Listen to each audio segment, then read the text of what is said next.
Hey everybody, what's up? Today we're going to be talking about Fast Times at Ridgemont High.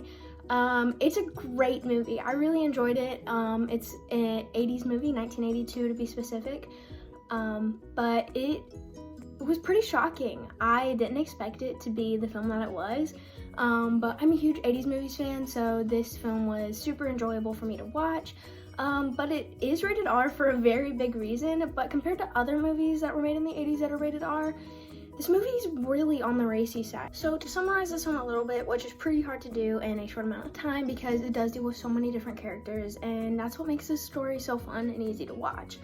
You have Stacy, who's our female lead. She's 15, and her goal throughout this film mainly is just to have sex. She just wants to experience it, and her friend is telling her it's not a big deal, so she's trying to go for it, and she gets it twice, and on the second time she ends up getting pregnant, and so she has to get an abortion.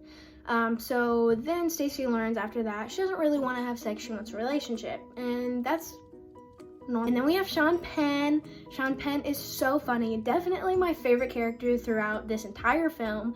It's actually kind of funny because the night before I watched Fast Times at Ridgemont High, I ended up watching Mystic River because I had never seen it before, and I had never embarrassingly seen a Sean Penn film before that. But in that film, I was like, man, this guy has such good acting. I mean, he's so dedicated and so good at acting like he's truly affected and hurt by this. I was really impressed with that movie overall. And then I watched this one and I like, man, Sean Penn has range. He did such a great job portraying this doped up kid who does not care about anything, and he just wants to have fun and live life to the fullest. Next, we also have Brad Hamilton, who is Stacy's older brother, and he's getting ready to be a senior this year, and he's got the best job, he's got a nice car that's almost paid off, and he's got a really great girlfriend that they've been going steady for 2 years, and his life just falls apart in this film. He loses his job because he threatens an obnoxious customer, and then he loses his girlfriend because she wants to be free her senior year to do what she wants, which is exactly what he was planning on doing to her until he lost his job. And then he realized that he does need her, and it would be really horrible to not have her and not have his job. So then he goes and works at this really embarrassing place, and he has to deal with that, and then he ends up quitting. But you learn that he's really a great big brother because when Stacy does go through the abortion, he's there for her, and he tells her that it's just their secret. Another big part of this film was Mike Ratner, who they also call Rat, and he is the nerd. He's really innocent, super sweet, and he's in love with Stacy. And so his goal is just to try and ask Stacy out, and he does, and he's super nice and caring, and he has these little fumbles throughout the date. She finds it cute, and she really enjoys her time with him, and she realizes that she maybe does really like him. But then his best friend sleeps with Stacy, and things get pretty wild. But in the end, they do come back together, and they just get in a relationship where they're happy with each other. This is one of those stories where the good guy really does win. So overall, Fast Times at Ridgemont High is a combination of all of those stories coming together in one. And it's just a really enjoyable story because seeing all these different parts and all of these different people come together really does speak to the trueness that is high school and the wild times that high school is about. And out of all of the coming of age films that I've seen, I think this one is the most prominent on the truth side because it deals with sensitive subjects that would be pretty tough for a lot of people. But it does it really well, and it just really speaks to how growing up is. And even though that was growing up in the 1980s, everything in that film is very true to today, and you can just put yourself in any of those characters' shoes and realize that you've probably gone through a lot of similar subjects or events as those characters have, which makes it even more enjoyable. So now that I've described the characters and what they go through in the film, I want to talk about the acting.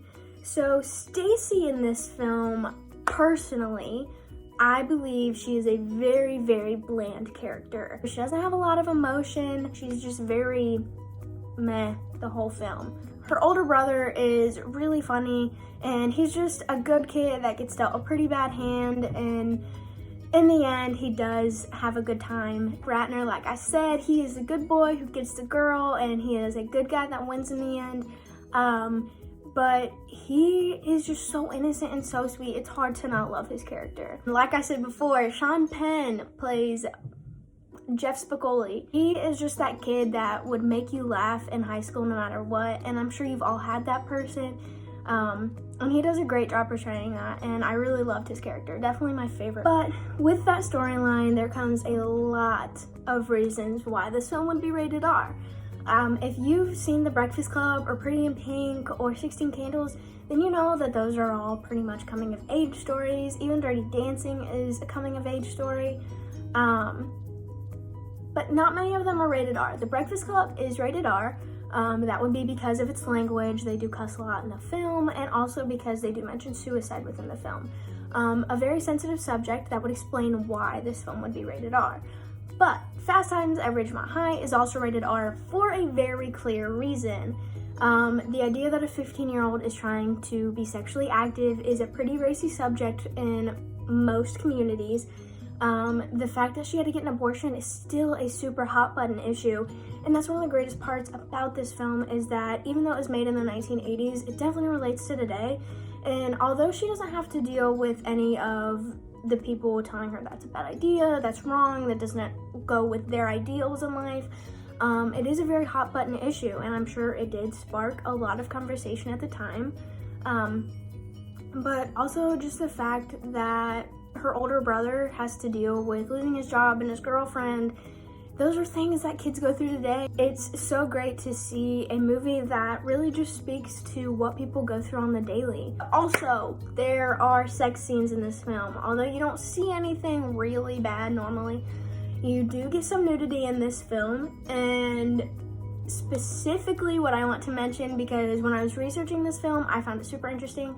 The part where Casey's older friend comes out of the pool in her red bikini, and you see her come out of the pool and water shoots off and she walks and she's got this just vibe going on.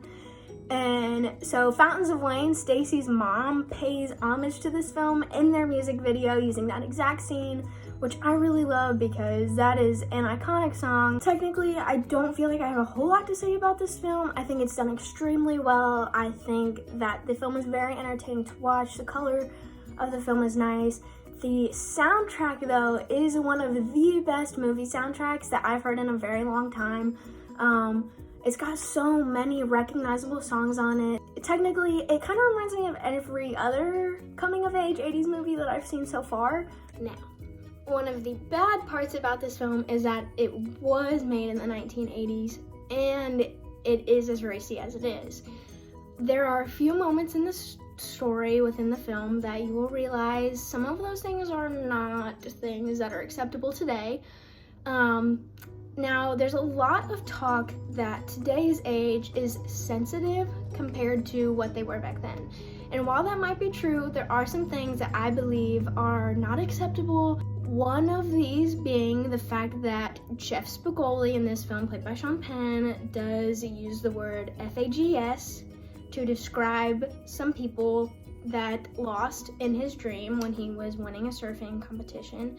That is a pretty big no-no. But other than Jeff Spicoli using that words, there are a few other scenes where I use some words that aren't necessarily acceptable today. Overall, I feel like this film does staying really true to what it's like to be a teenager. I really love this film. I love Sean Penn.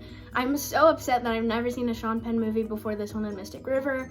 But all of these actors really do a great job, and this film is just super fun to watch, and it's just simply an enjoyable story, and I really would recommend it to anybody who hasn't seen it. But at the same time, I recommend every 80s movie because they're all really good and super fun to watch. Thank you guys.